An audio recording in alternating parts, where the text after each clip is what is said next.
guys, dito tayo sa Barranquilla, Colombia.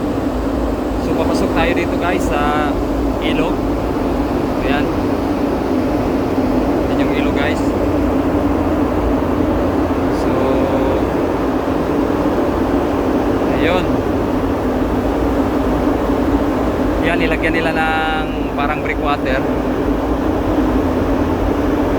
para daanan ng barko. Kasi mababaw yung parte na to eh. So ayan, titingnan natin dun sa unahan.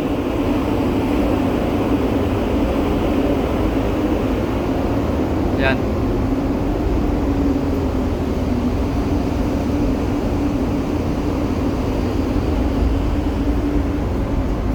Ayan siya guys. Ito yung papunta dito sa Barranquilla, Colombia. So ayan. So yun, yung kasama natin ang naglalakad. Yan yung view dito sa starboard side. Guys, yan. So ayan, may mga sandbar sa mababaw na parte. Yan. Yan. Pupunta tayo dun sa port side. Tingnan natin yung view dun.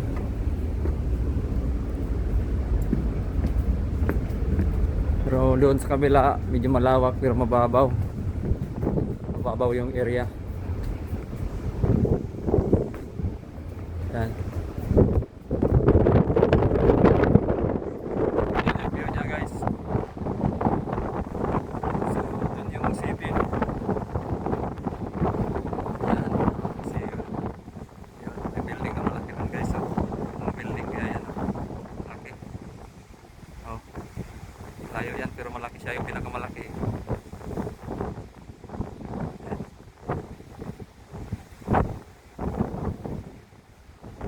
So pupunta ulit tayo sa Popa. Guys! Pasok na kami guys! Yan. Wala kami mga kawel guys! Wala na. Pasok na kami! Wala na, pagbabas na lang guys! Bondi rin na tayo. Dami tayo. 5 to 6 days guys! Dami na tayo stock doon. Sa palagay mo kaya meron tayong nahuli na ano, lahat 50 kilo. Sobra. Mga 80 kilos yun o 100. Nasaan ang patagalin nila kayo? Eh kung ganun sa inyo, makahuli ka ng ganun karami, big guys. Oh, bakit na bili nung mga GoPro mo? Ha? Kaya, big guys.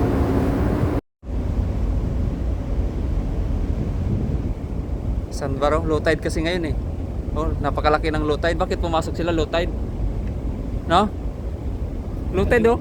Noy, Ah, maganda nga pabaho na tayo eh. nako disgrasya.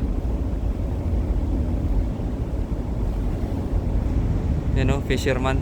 Ha? Mangingisda yun. Oo, magtaka ako ng meat eh. Mainit siya, di ba? Lala-dala. Pinagdaan muna tayo eh. Bienvenidos. Oh. No? Oo. Kita yung mga tao.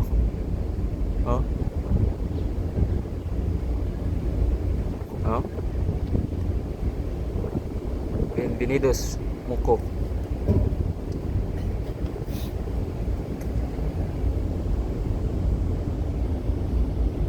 Beach.